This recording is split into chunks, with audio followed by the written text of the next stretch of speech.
ఎల్లేడునా మల్లి పువ్వా చెట్టు గోడు మీద చెట్టు గోడుందా శ్యామతీనా మల్లి మొక్క నాది వాయాది చెప్తి ఓ ఎర్రాదినా మల్లి పువ్వు రెండు గోతులు కూడా బద్దలాకాయే ఓ చంపగినా మల్లి పువ్వా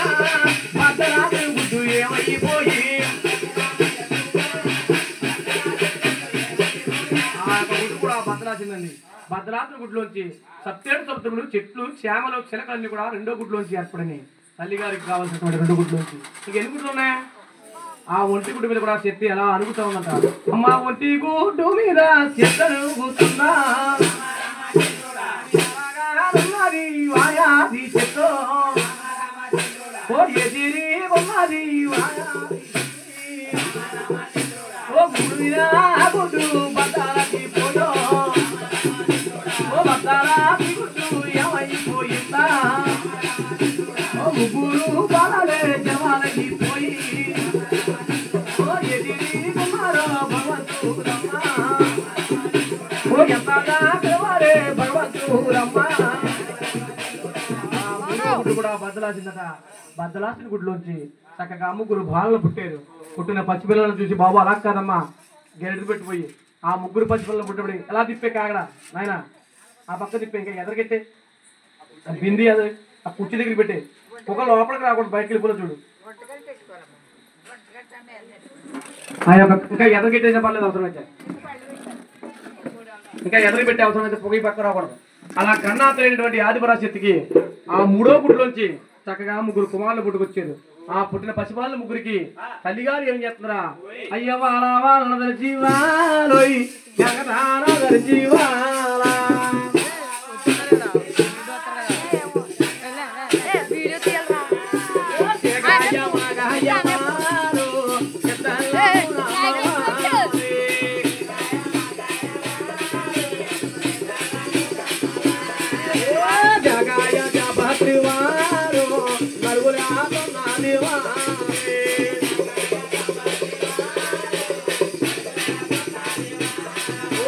కన్నీళ్ళు వేణీళ్ళు వారు చెరిగా లేదు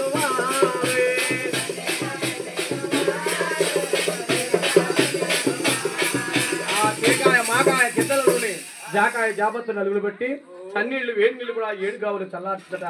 ఆ చల్లార్చినటువంటి త్రిమూర్తుల ముగ్గురికి కూడా చక్కగా తానాలు చేపిస్తుంది. తానాలు ఎప్పుడైతే చేశారో 10 గంటల ముగ్గురు కూడా తల్లిగారికి ఎప్పుడైతే తానం చేయించారో ఆ పిల్లల ముగ్గురికి కూడా చెవికి పోని ఏడుస్తున్నారట. ఏడ్చే పిల్లవాడికి ఆనాడి కన్నాతలి యొక్క ఆదిపరాశక్తి ఉయ్యాల బలపడుతున్న పోయమ్మా అమ్మ ఉయ్యాలియాలియాలో ఆది వాడికి ఉయ్యాలో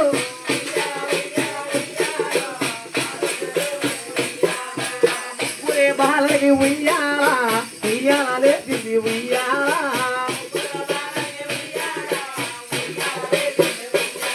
ఈ 4 వేదాలు ఉయ్యాల గొలుసులైపోయాయి ఉయ్యాల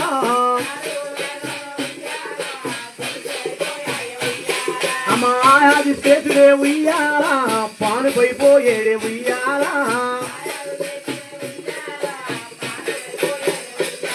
అమ్మ ఒళ్ళొత్త కొండని ఉయ్యాల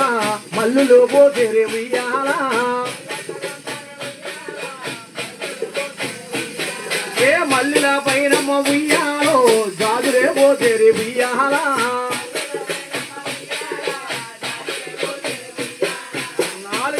కూడా గొలుసులేని ఆది చేతులు కోనపోయాడు. ఒళ్ళెత్తకుండా మల్లులు పోసి మల్లుల పైన జాజులు పోసారు. ఆ జాజుల పైన మాకారిగా ముగ్గురు కుమారులు కూడా నిద్రపోతున్నారట. ఆ నిద్రపోనే వాళ్ళు పసివాళ్ళు ముగ్గురిని చూసి కన్నా తల్లి గారు అలాగా పెంచుతా ఉందట. పాలిచ్చి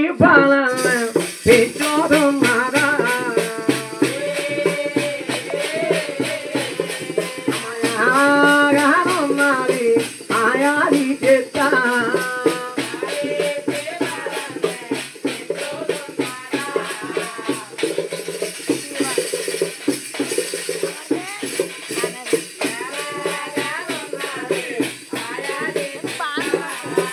ఉగ్గేటి బాల ఓ పోతున్నారా యాగానున్నది ఆయాది చేస్తా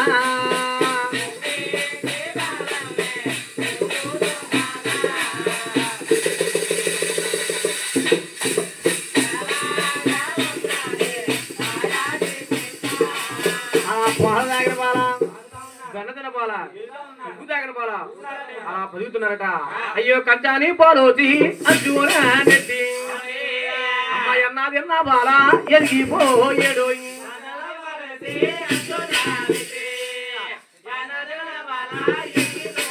అమ్మ పాలు తాగిన బాల పాకుపోచేడు అమ్మ ఉగ్గు తాగిన బాల ఊతురాడేడు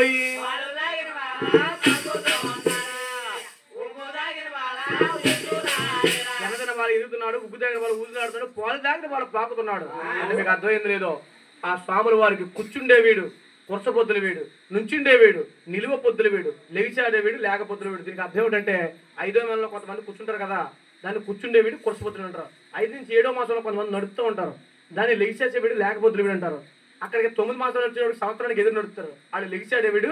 నించుండే వీడు నిలువ పొద్దులు వీడండి అలా ముగ్గురికి కూడా ఆ చక్కటి వయసు వచ్చిందంట ఆ వయసు వచ్చిన త్రిమూర్తుల ముగ్గురికి కూడా కన్నా తల్లిగారు అలా పేరునామాలు పెడతారు పోయమ్మా మొదటివాడికేనేయమ్మా బ్రహ్మదేవుడేనేయమ్మో బ్రహ్మదేవుడేనేయమ్మా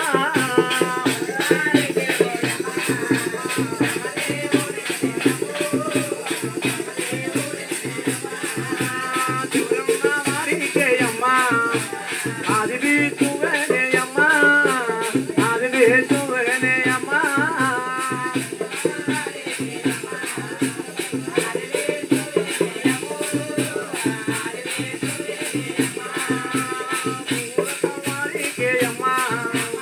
పరమశంకరుడే అమ్మా పరమశంకరుడే అమ్మా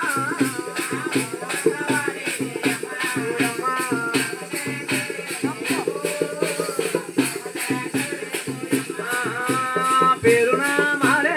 అమ్మా స్వామికి పెట్టేందేరమ్మా స్వామిలోని కట్టేందేరమ్మా పేరునా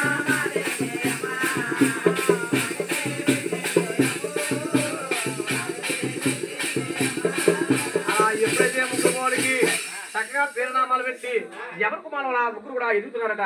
ఎదిగే పసివాళ్ళ ముగ్గురు చూసి తల్లిగారితో అన్నారు అమ్మా ఎన్నాళ్ళ నీ వెనకాల ఉండిపోతున్నావు అమ్మా ఇదిగో మాకు నిండా వయసు వచ్చిందమ్మా రాజ్యాలు కావాలమ్మా రాజ్యం ఇచ్చారట మొదటి వాడికి బ్రహ్మదేవుడు రెండో వాడికి శ్రీ మహావిష్ణువు మూడో వాడికి పరమశంకరుని పేర్లు పెట్టిన ముగ్గురు త్రిమూర్తులు కూడా రాజ్యం అడిగినప్పటికీ అన్న తల్లిగారు ఆలోచించినటువంటి ఇవాళ మనం బిడ్డలకు ఆస్తులు ఎలా పంచుకున్నాము ఆ తల్లిగారు ఆనాడు అలాగా త్రిమూర్తుల ముగ్గురికి కూడా 3 రాజ్యములు సృష్టిస్తున్నట ఏదైనా అయ్యో మదివాడికమ్మ బ్రహ్మపట్నాలు రజ బ్రహ్మపట్నాల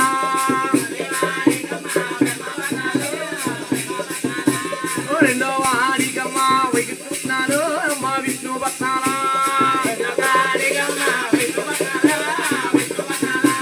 మూడో వాడికమ్మ కైలాసాలే అమ్మ కైలాస పట్నాల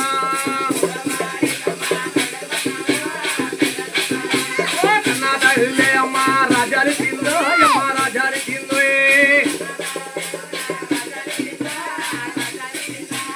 కన్నా తల్లిగారి వాది రాజశ్రీ త్రిమూర్తుల ముగ్గురు కూడా ఎవరి రాజ్యంలో వాళ్ళు వచ్చిందట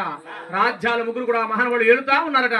రాజ్యాలు వెళ్ళినటువంటి కన్నా తల్లి ఆదిపరాశక్తికి పండుతందో పర్వతందో రాయితందో రప్పతందో తెలియకుండానే తల్లిగారికి కామాలు పుట్టిని కామం అని కంపరెళ్ళిపోతుందట ఇదిగో నాకు ముగ్గురు కొడుకులు ఉన్నారు ఎవరి దగ్గరికి వెళ్తే నా కోరిక తీరకపోద్దని మహాతల్లి త్రిలోక సంచారణ కాబట్టి 3వ ప్రాంతం తెలిసేలా చూస్తుందట అదే నాకు ముగ్గురు కుమారులు ఉన్నారు వారి దగ్గరికి వెళ్ళి నా కోరిక తీసుకున్నానని చెప్పి అలా బయలుదేరుతారు పోయమ్మా అమ్మ బయలుదేరిందా బాటలేసిందా ఎలాగున్నదే ఆది చెత్తమ్మా